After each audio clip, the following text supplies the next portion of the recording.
I acquired a $50,000 house using the elderly man's funds, and Vivian proudly displayed her bank book, boasting about the purchase. Despite my attempts to maintain composure and avoid surprise, laughter overcame me. In response to her inquiry about my amusement, I continued laughing openly. The eldest son's wife seemingly aimed to leave me speechless, but instead of retorting, I chuckled unabashedly before regaining my composure. I looked at her, and with a touch of sympathy, uttered, "Sorry for you. My name is Rita, and since marrying my husband, who is a decade my senior, I've been a subject of gossip. He was already affluent, owning multiple companies and substantial wealth. Marrying a significantly older man, especially one with such financial standing, led people to assume I was after his money. However, I genuinely never coveted his wealth. In reality, my husband grew up in poverty after his father's disappearance due to gambling. Living in the same apartment complex where I was the landlord's daughter, we became childhood companions. As a child, I confessed my feelings to him, only to be rejected with laughter and a promise to reconsider when I was older. Even when he moved to New York, we continued corresponding. Despite my repeated confessions, he maintained the stance that I was too young. Our communication persisted even through high school, where he expressed surprise at my continued affection. Upon graduating high school and starting university, I confessed once more, receiving a response that he'd consider my confession once I broadened my perspectives in university. Throughout my 4 university years, my feelings for him remained unwavering. Upon graduation, I confessed again, and this time, he bashfully acknowledged my consistent love. At 23, I began working while he, at 33, garnered attention for his thriving business ventures in New York. Eager to marry, he promised to do so once his company achieved success. Living together at the time, I diligently attended to household chores and prepared his favorite meals, awaiting his return. There were moments of doubt about his feelings, but when questioned, he admitted to initially considering my affection a childhood crush. Surprised by my persistent confessions in high school and college, he began to feel shy and self-aware of his feelings. Despite concerns during my college years that I might find someone else, he assured me he had no time for romance due to intense focus on studying and overcoming his impoverished background. Both of us remained confident that we would never betray each other. We always had a harmonious relationship, even amidst the news of various couples in our circle going through divorces. The concept of divorce seemed distant and irrelevant to us.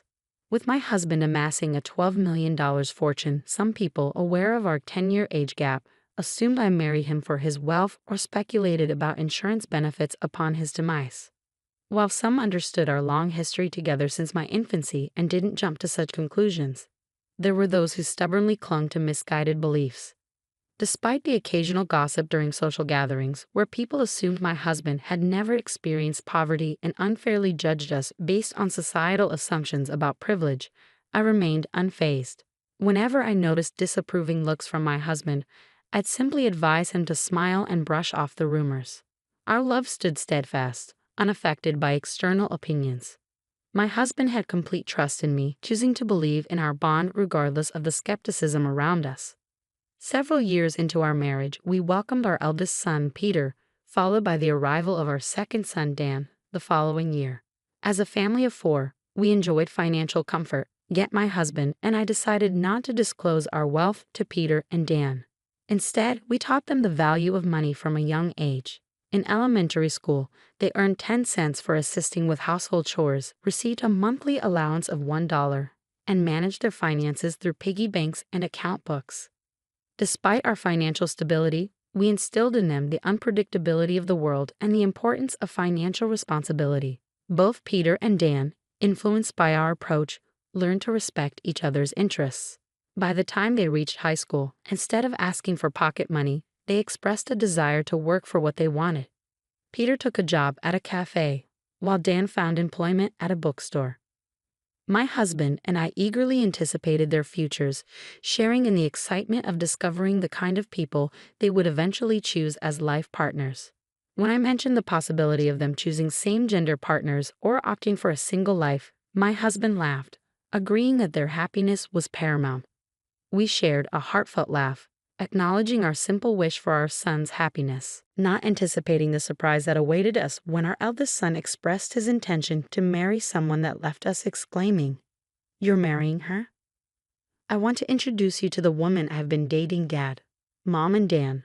I'm considering marrying her in the future. Even after Peter and Dan graduated from university, started working, and moved out of the family home, we made it a point to have a family dinner once a month. During one of these dinners, Peter announced his decision, and both Rita, my husband, and Dan were already in a celebratory mood, expressing excitement about meeting her. That evening, Peter brought the woman in question to our house. Upon entering, she marveled at our home, expressing aspirations of living in such a fantastic house someday. She exclaimed how wonderful it was, and Peter watched her with a fond smile. When we greeted them, she introduced herself as Vivian, mentioning that she works as a model, although she uses a stage name. Curious, she asked if we knew her, and I admitted that I occasionally glance at magazines but don't pay much attention to the models. She nodded in understanding, suggesting that I might be too old to be familiar with the magazines she appears in. I was taken aback when she added that I might not read the kind of magazines she features in, given my age. Despite the initial shock, I realized she probably didn't mean any harm and was merely making a casual observation. She then asked if my marriage was arranged, to which I replied no, explaining that Peter and I had a love marriage. Vivian, in turn, shared that she and Peter also had a love marriage. Surprisingly, she questioned the longevity of our relationship, considering the 10-year age gap. Sensing a comparison between the lengths of our romances, I pointed out the futility of such comparisons and emphasized that we had a love marriage, just like she and Peter. However, she seemed skeptical and brought up the topic of money, insinuating that we might be pretending for financial reasons. Peter intervened, asserting that our parents had a genuine love marriage, evident in the way they are together. This seemed to halt Vivian's line of questioning. When Peter took Vivian home, my husband and Dan were shocked by her remarks, leaving them too stunned to say anything. In the aftermath, my brother's choice of a potential life partner left them appalled and questioning if he would really marry someone with such an attitude. He's a high earner. There must be plenty of other nice women out there. Dan, visibly concerned about his brother, was holding his head. I patted his shoulder, offering reassurance. It's okay, Dan. Peter wasn't endorsing her behavior, was he? He wasn't overlooking her remarks. He must have plans to handle her if they get married. He must genuinely love her to choose her over all the other nice women out there. Despite the complexity of their expressions, my husband and Dan seemed to agree with my words. Our family decided to celebrate the marriage of Peter and Vivian. However, even after the marriage was decided, Vivian made a demand. Since you're the groom's family, you should give a gift of $10,000 per person. Peter silenced her, stating that the standard amount was sufficient. He explained, if we receive that much, it'll look like I'm not earning anything, which calmed down and agitated Vivian simultaneously. As long as Peter kept a firm hand on her, we hoped they could build a good home. My husband Dan and I decided not to worry about their household. Time passed and my husband eventually passed away due to illness and aging. By that time, those who had once thought I married him for his wealth had come to see me as a devoted wife. At the funeral, no one looked at me suspiciously. However, one person's eyes were shining with excitement. Vivian, Peter's wife. She didn't say anything at the funeral, but soon after, she came to our house flaunting a bank book.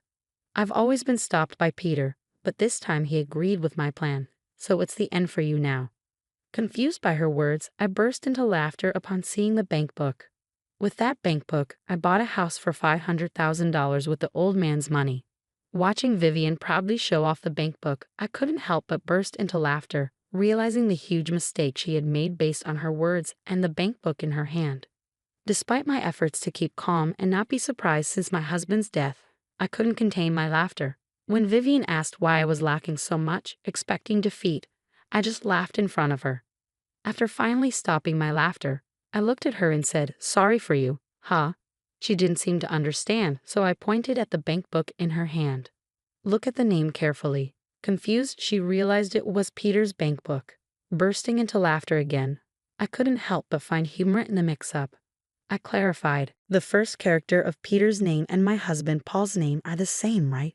As I laughed, Vivian, embarrassed, pleaded not to be laughed at. She had mistakenly thought it was her father-in-law's bank book and even borrowed his ID from a black bag at the funeral. However, it turned out the bag belonged to her own husband, Peter. Despite the mix-up, I managed to buy a house for $500,000 with it. When Vivian questioned if I had $500,000 to borrow a house, I responded, well, Peter was with me, so I had him do it. I found the situation increasingly hilarious. Vivian discovered a bank book in her husband Peter's bag, and it seemed she suggested buying a house with the account holder, Peter. Judging by the amount in the bank book, she proposed buying a $500,000 house. Since Peter and Vivian were living in an apartment, Peter might have thought it was time to invest in a house. For Peter, it was merely buying a house with his earned money, but Vivian mistakenly thought it was my husband's bank book and believed she could use it. Not being the account holder, I thought it might be the bank book with my husband's insurance money. The beneficiary of my husband's insurance was me, and normally you can't use the account of someone who has passed away, right? Vivian's face turned red at my words. Then Peter and Vivian's parents appeared at our house. I thought you'd be here, Peter said nonchalantly as Vivian's parents, looking pale, came to me, bowing repeatedly. They apologized for their daughter's rudeness. As I was surprised, Vivian's parents explained what had happened.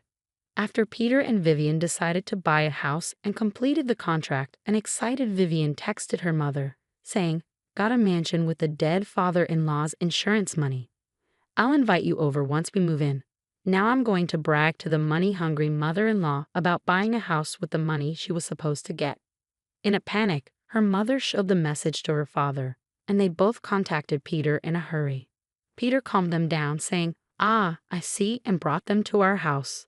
I always kept an eye on Vivian, expecting her to mess up sometimes, but I never thought she'd mix up my bank book with Dad's. I didn't think she'd make such a blunder. Peter laughed as much as I did when he realized Vivian's mistake. Vivian's parents told her to apologize, their faces still pale.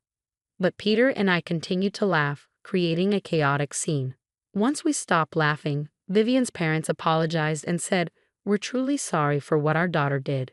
Seeing her parents flustered, Vivian also apologized to us. "Oh, it's all right. In the end, I haven't suffered any harm," I told Vivian and her parents, but they insisted on apologizing. "We know you two had a love marriage and were together before your husband built his fortune.